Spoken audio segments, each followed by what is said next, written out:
Kejagung mengungkap jumlah kerugian negara dalam kasus korupsi tata niaga komoditas timah mencapai 300 triliun rupiah.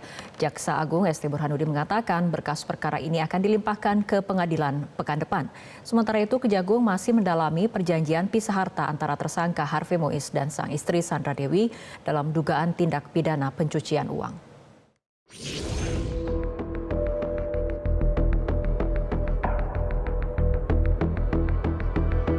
Kejaksaan Agung menyampaikan perkembangan terbaru terkait kasus dugaan korupsi tata niaga komoditas timah wilayah izin usaha pertambangan PT Timah Tbk tahun 2015-2022. Kejagung mengungkap jumlah terbaru kerugian negara dalam kasus ini mencapai 300 triliun rupiah. Angka tersebut terungkap setelah Kejaksaan Agung mendapat hasil penghitungan dari Badan Pengawasan Keuangan dan Pembangunan atau BPKP. Dalam kasus korupsi ini, Kejagung telah menetapkan 22 tersangka. Jaksa Agung ST Burhanuddin menyebutkan berkas perkara ini diharapkan segera dilimpahkan ke pengadilan dalam seminggu ke depan. Perkara timah ini hasil perhitungannya cukup lumayan fantastis. Yang semula kita perkirakan 271 dan ini adalah mencapai sekitar 300 T. Dan tentunya untuk teman-teman ketahui bahwa perkara timah telah memasuki tahap akhir pemberkasan dan diharapkan dalam seminggu ke depan, saya mengharapkan dalam seminggu ke depan sudah dilimpahkan ke pengadilan.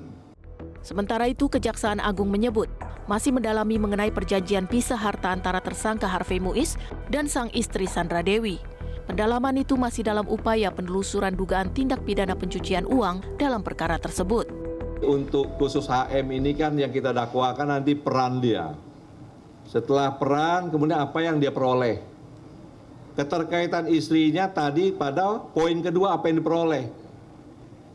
Kita harus bisa memastikan ketika ini dilakukan penyitaan dan dibawa ke pengadilan, ya ini real hasil kejahatan atau TPPU. Sehingga kita perlu keterangan dari istrinya, apalagi ada pernyataan pisah harta. Sehingga kita harus pastikan bagaimana pemisahan, apakah yang dipisahkan juga tidak terkontaminasi dari uang hasil kejahatan di timah. Kuasa hukum Sandra Dewi Haris Arthur Haidar mempersilahkan Kejaksaan Agung mendalami harta kekayaan kliennya.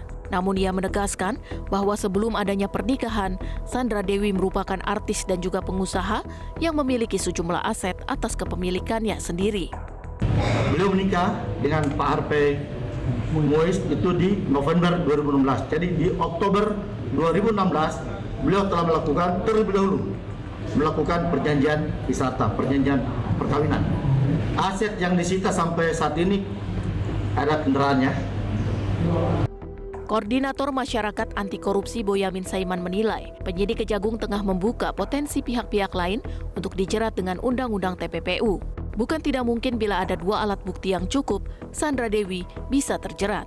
Nah, saya kan pernah ngomong, bisa aja Sandra Dewi nanti akan kena kasus minimal sebagai pasif karena menerima uang yang di luar kewajaran misalnya. Sandra Dewi telah 2 kali diperiksa penyidik Kejagung dalam perkara kasus yang menjerat suaminya Harvey Mois. Dalam pemeriksaan terakhir, Sandra dikonfirmasi terkait perjanjian pranikah dirinya dan Harvey.